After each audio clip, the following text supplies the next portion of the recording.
Look forward to working with both of them. I called Mike Pence today. We had a good conversation. We've been in touch over the weeks, and we talked about how to begin right away and working together on policy issues to try to actually break through some of the gridlock in Washington and get some things done in the areas I just talked about.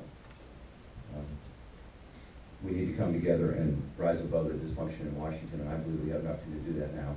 I thought Donald Trump's speech last night was terrific. It was an inclusive speech.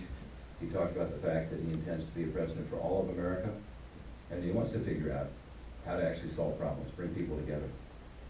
I also just finished watching Hillary Clinton's speech and Barack Obama's speech. I thought they were also excellent. They both said the same thing, which is the election is behind us now. And as I said last night, now the election is behind us, the cause is America. We need to come together, not as Republicans and Democrats, but as Americans, to address some of these real problems that we face as a country.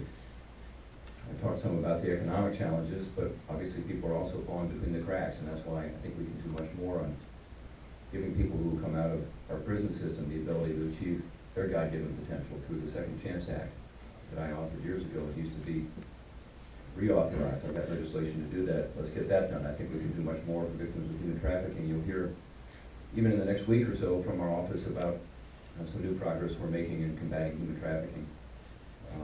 This is something that we'll be taking up during the lame duck session through my committee, the Permanent Subcommittee on Investigations. We're getting right on that, right back to work.